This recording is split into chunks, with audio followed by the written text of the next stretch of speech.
Penampilannya selalu diusahakan rapi. Perempuan dari Bandung bernama Nia Daniati ini dari dulu memang begitu.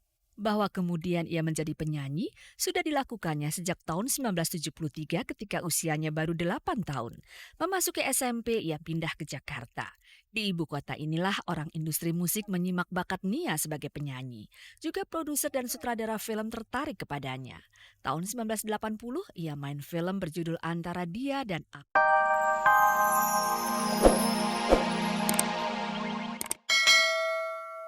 Gue selalu melihat dengan mata gue apa yang ada di depan gue seperti petani yang bekerja keras menghidupi anak-anaknya.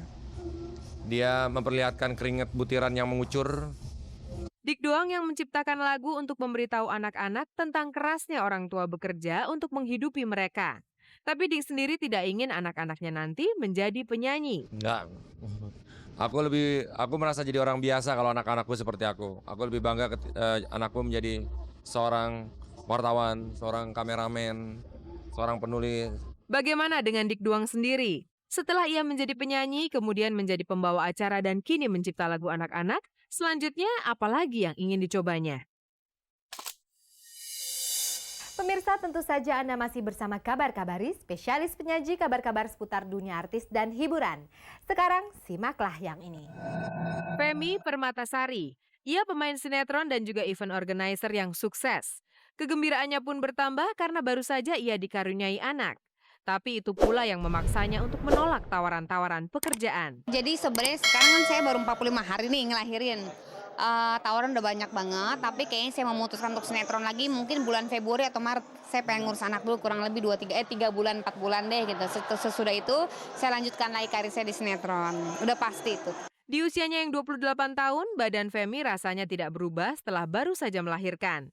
Ini barangkali karena disiplinnya menjaga tubuh. Saya suka olahraga, saya suka minum jamu-jamuan. Itu memang udah tradisi yang diberikan sama orang tua saya ya. Jadi saya jalin aja gitu loh. Tentu saja suami senang melihat sosok istrinya enak dipandang.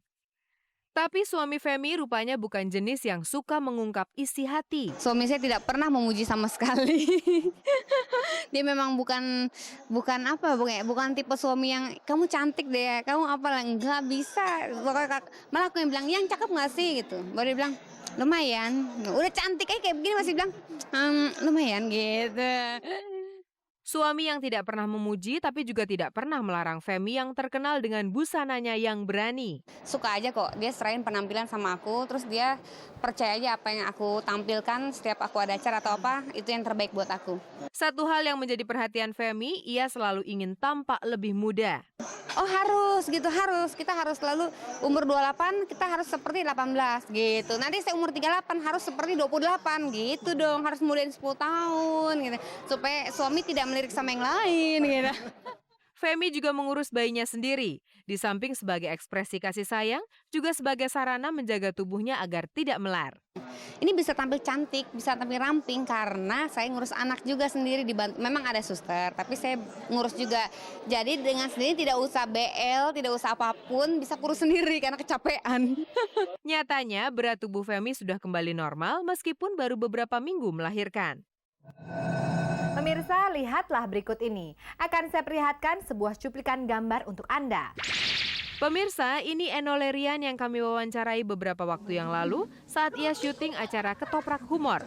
Rasanya kita masih membayangkan Enno sebagai penyanyi kanak-kanak. Waktu memang berjalan sangat cepat. Tahu-tahu sekarang Enno sudah besar. Cita-citanya sewaktu masih kecil pun kini satu persatu tidak kesampaian karena imajinasi anak-anak menumbuk realita ketika usia seseorang bertambah. Waktu kecil saya pengen banget jadi penari, terus dengan baju megar-megar kayak gitu. Terus pengen banget jadi dokter, pengen jadi arsitek, pengen jadi desainer. Itu masih 4. Terus pengen jadi astronot. Oh, pokoknya banyak deh, waktu kecil tuh banyak banget. Di bangku SMP, Enno masih membayangkan dirinya bila besar nanti menjadi arsitek atau dokter. Ternyata kemampuan dalam berhubungan dengan dokter dan arsitek itu kurang mampu, akademisnya kurang ini deh, kurang bagus gitu. Ya udah. Satu persatu Enno menjumpai realitas bahwa cita-citanya tinggal cita-cita. Bahkan cita-citanya yang berhubungan dengan seni suara pun tidak kesampaian. Padahal dulu ia dikenal sebagai penyanyi anak-anak. Sempat malah kepikiran, pokoknya Saya pengen jadi penyanyi yang go internasional dulu tuh, pengen jadi penyanyi yang go internasional, tapi ternyata ya suara cuma Mama Dahi. Cukup Indonesia aja dulu deh. Tapi bukan berarti Eno berhenti menjadi penyanyi. Sampai sekarang ia masih tetap penyanyi, namun dengan mimpi yang realistis. Ia tahu dirinya penyanyi biasa-biasa saja. Untuk membuatnya lebih bagus, Eno pun belajar teknik vokal. Bahwa suatu saat nanti mungkin ia menjadi penyanyi yang berhasil, serahkanlah itu pada Sang Maha Pengatur. Maka Eno pun menjadi tenang karena ia tidak termakan ambisi yang membabi buta. Aku nggak beneran deh. Aku tuh bukan orang yang terlalu yang wah gue harus ngedapetin kayak gini. Aku tetap usaha. Cuman kalau aku tahu batas kemampuanku tuh di mana, aku tahu gitu. Makanya kalau misalnya ternyata aku nggak bisa, ya udah, bisa nggak apa-apa gitu. Itulah Eno Lerian yang mencoba tahu siapa dirinya. Tidak mungkin kamu bawa ke sini oleh Kakang. Ya masa gitu, nggak sayang berarti sama aku. Sungguh aku sayang banget sama Sutati. Adikku yang paling manis, paling cakep. Emang. Hitam dikit nggak apa-apa. Pemirsa, saya awali kabar-kabari Minggu dengan kisah pengalaman Nia Daniati. Sebagai penyanyi, ia dikenal dengan lagu-lagunya yang mendayu-dayu, merintih-rintih oleh derita. Dalam kehidupan nyata, mungkin Nia juga merintih ketika ia harus bercerai dengan laki-laki dari Brunei Darussalam. Sampai sekarang pun, ia tetap menjanda dengan seorang putri yang sangat dicintainya. Cukup lama menjanda hingga ia kerap jadi sasaran gosip. Penampilannya selalu diusahakan rapi. Perempuan dari Bandung bernama Nia Daniati ini dari dulu memang begitu. Bahwa kemudian ia menjadi penyanyi sudah dilakukannya sejak tahun 1973 ketika usianya baru 8 tahun. Memasuki SMP ia pindah ke Jakarta.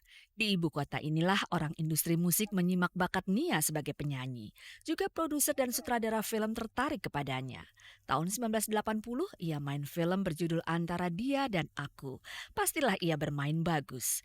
Festival Film Indonesia saat itu menominasikannya sebagai pemeran wanita terbaik.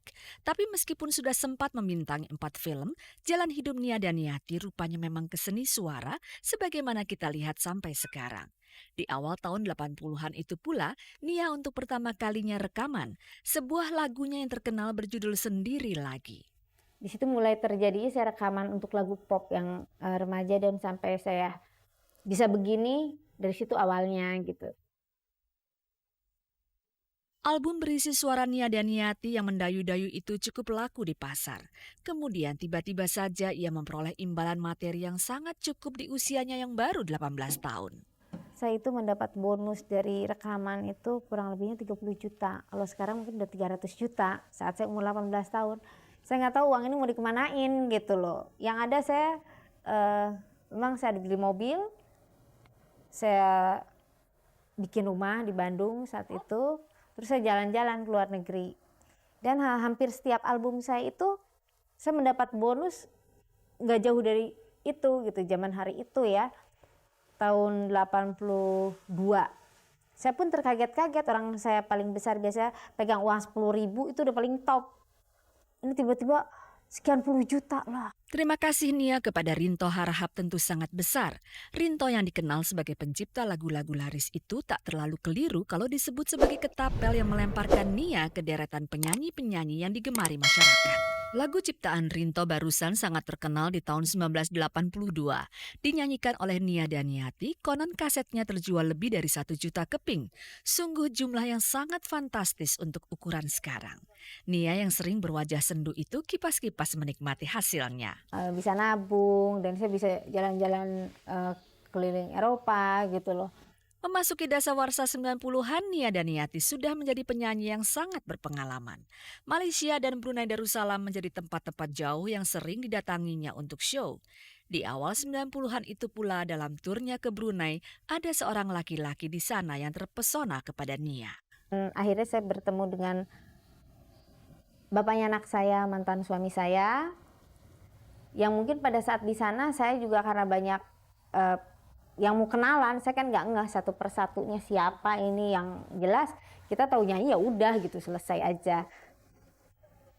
Sementara itu setelah itu dia datang ke Jakarta bahwa dia mengatakan dia pernah lihat saya nyanyi di sana gini. Ya udah dari situ nggak berapa lama kemudian 3 tahun Kalau nggak salah 2 atau 3 tahun saya berpacaran dengan dia dan akhirnya saya married, nikah, dan saya mempunyai seorang anak gitu loh. Anak saya Olivia Natania. Laki-laki inilah yang pernah menjadi suami Nia Daniati.